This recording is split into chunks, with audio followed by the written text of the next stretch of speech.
Здравейте и добре дошли в моя YouTube канал Силата на природата и нейните скрити тайни.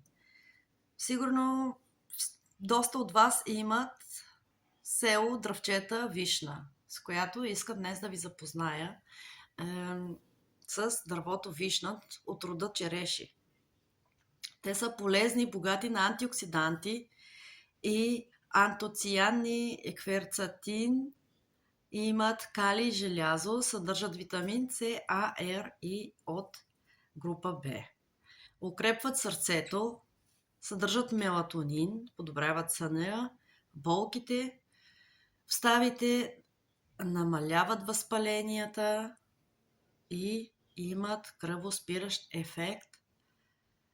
Може да ползвате и листата, и дръжките от самото дръвче.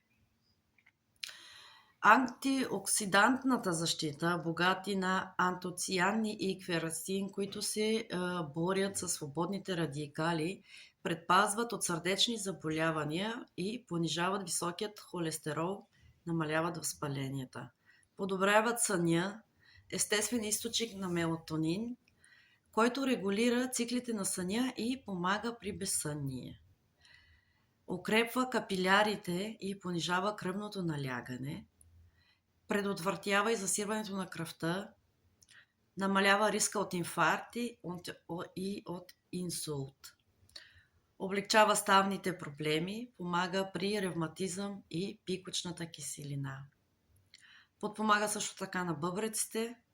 Отварите от дръжките имат силно диуретично действие, помагат при пясък и камъни в бъбреците, също така цистит и отоци. Противовъзпалителното и кръвоспиращото действие, полезни при възпаления на дихателни пътища, настинки, както и обилна менструация. При имунната система има витамин С и антиоксиданти, укрепва имунитета. Стимулира нервната система, мета и други елементи влияят благоприятно върху нервната система. Плодовете се консумират както пресни, така и сушени и под формата на сок.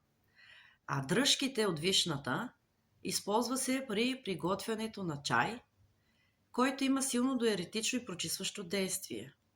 А от листенцата от самото дръвче може да ги сварите в прясно мляко и се ползват при жълтеница.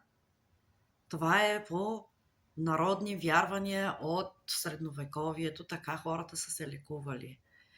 И тампончетата от листата, които са сварени в мляко, като ги натопите, те също помагат при кръвотечение от носа. И това беше за днес. Благодаря ви, че бяхте с мен.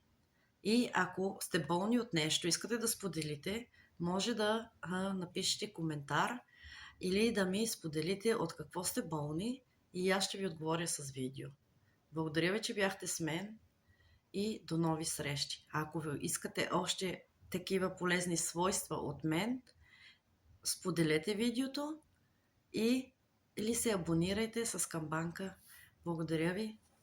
До следващия път.